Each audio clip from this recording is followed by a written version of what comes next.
1000 बंदरों की एक टोली को रिलायंस इंडस्ट्रीज के स्टॉक अगले वीक के लिए प्रिडिक्ट करने के लिए चुना जाता है। उन्हें 2 बटन्स दिए जाते हैं। अगर कोई बंदर ग्रीन बटन दबाता है तो इसका मतलब ये हुआ कि ये स्टॉक आने वाले वीक में ऊपर जाएगा, और अगर रेड बटन दबाए तो उस बंदर के मुताबिक ये स्टॉक आने वाले वीक में नीचे जाएगा। अब आधे बंदर ग्रीन बटन दबाते हैं और आधे बंदर रेड बटन दबाते हैं। अब जो बंदर इस प्रोसेस में गलत थे उन्हें हटा दिया जाता है, और जो बंदर सही थे उन्हें अगले वीक फिर से प्रेडिक्ट करने के लिए बुलाया जाता है। इसमें आधे बंदर फिर से ग्रीन बटन दबाते हैं और आधे रेड, और एज यूजुअल जिनकी प्रेडिक्शन गलत थी उन्हें बाहर कर दिया जाता है, और जिनकी प्रेडिक्शन सही थी उन्हें रखा जाता है। ऐसे करते करते कुछ महीनों बाद बस एक ही बंदर बचा था जिसकी हर एक प्रेडिक्शन सही साबित हुई थी। अब होता ये है कि उस बंदर का इंटरव्यू लिया जाता है, उस पर रिसर्च करी जाती है कि ये बंदर दिन में कितनी बार नहाता था, कितने केले खाता था, आम काटकर खाता है या चूस कर खाता है, इसका डेली रूटीन कैसा है, और उस बंदर के ऊपर कई बुक्स पब्लिश होती है और ये एक सेलिब्रिटी बन जाता है।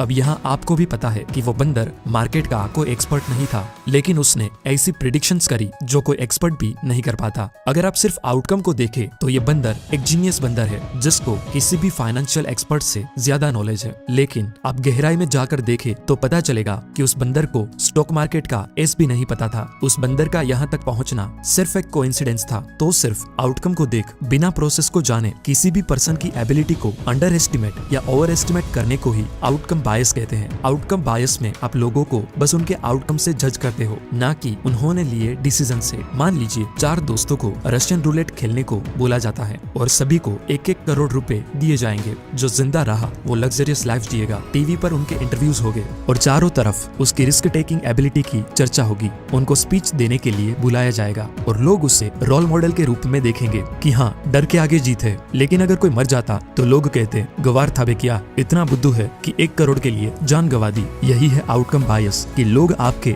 आउटकम से ही आपको जज करेंगे, ना कि आपने लिए डिसीजन से। देखो बॉस, ये दुनिया है, यहाँ किस्मत ने साथ दिया तो लक को टैलेंट मान लिया जाता है, और मेहनत फेल हुई तो एफर्ट को भी फालतू बोल दिया जाता है। लेकिन आप आउटकम बायस से बचो, सिर्फ रिजल्ट को नहीं डिसीजन को जज करो।